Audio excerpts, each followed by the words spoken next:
আজকে যদি দুষ্কৃতিকারীরা, অপরাধীরা, খুনিরা পার পেয়ে যায়, তাহলে এই সমাজে, এই দেশে অন্ধকার নেমে আসবে। ভাষায় প্রকাশ করা খুব কঠিন। একটা পরিবারের এত দুঃখজনক ঘটনা, এত বড় ট্র্যাজেডি, এটা কিভাবে বর্ণনা করব? সেই উপযুক্ত শব্দ এবং ভাষা খুঁজে পাচ্ছি। আমরা গতকাল ঢাকায় শুনলাম যে একটি বিএনপি পরিবারের উপর আক্রমণ হয়েছে, এবং সেই আক্রমণ হচ্ছে নৃশংস, পৈশাচিক। বনের হিংস্র বাঘ পর্যন্ত মানুষের শিশু বাচ্চা থাকলে তাকে লালন পালন করে। আর এ কোন সন্ত্রাসী, কোন দুর্বৃত্ত? তার আত্মা কিসের তৈরি? ইবলিশের তৈরি ছাড়া এটা অন্য কোনো আত্মা হতে পারে না। ওই মাসুম বাচ্চা 8 বছরের মেয়ে আয়েশাকে আগুনে পুড়িয়ে ছাই করে দিয়ে তার মৃতদেহ আজকে লাশ হয়ে কবরে সমাহিত। সেখানে আল্লাহর কাছে দোয়া চেয়ে আসলাম। তার বাবা জেলা সদর হাসপাতালে সেখানে চিকিৎসাধীন, কাতরাচ্ছে।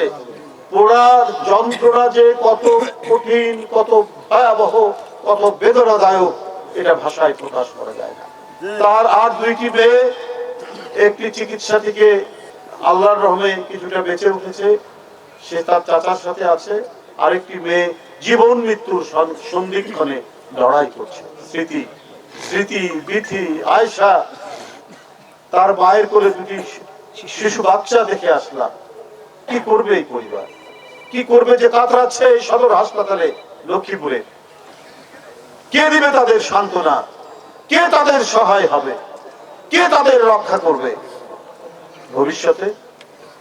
কি এমন ঘটনা? জিজ্ঞেস করেছি, জমি জায়গা নিয়ে কোন গোলমাল, ঘর বাড়ির সীমানা নিয়ে কোন গোলমাল, টাকা পয়সা নিয়ে গোলমাল? বলে কিছুই না। তাহলে কেন? যে সন্দেহের কথা অ্যানি চৌধুরী বলেছে, দূর দিয়ে কেউ সুতা নাড়াচ্ছে।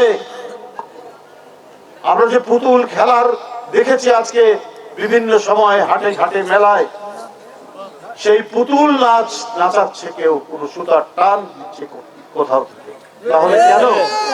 আমরা 15 বছর শেখ হাসিনার আমলে এই লক্ষ্মীপুর তো ছিল রক্তাক্ত জনপদ, আতঙ্কের জনপদ।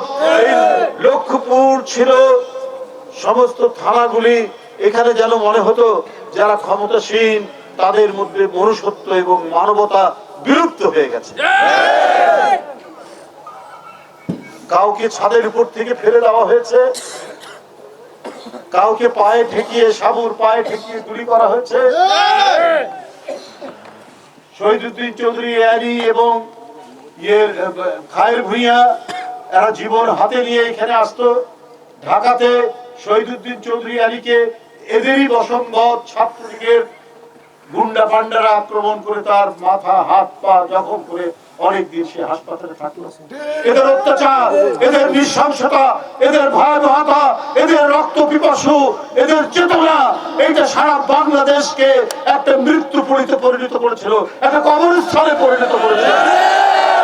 সেই জায়গা থেকে 5ই আগস্ট ছাত্র জনতা তারা স্বতঃস্ফূর্ত ভাবে পুলিশের গুলির মুখে নিজের জীবন দিয়ে শেখ হাসিনার মতো এক ভয়ঙ্কর দানবীকে বাংলাদেশ থেকে বিতাড়িত করেছে। কিন্তু তারপরেও ওরা থেমে নেই। তারা যেখানে আশ্রয় দিয়েছে, যেখানে তাদেরকে প্রশ্রয় দেওয়া হচ্ছে, যেখানে তারা দুধ কলা দিয়ে পোষণ করা হচ্ছে, সেইখান থেকে তারা সুতার টান দিচ্ছে। সেইখান থেকে তারা কোনো না কোনো কিছু করতে পারে। আমি জানি না, কারণ তাদের অনেকগুলো আমরা ঘটনা এর মধ্যে দেখতে পেলাম।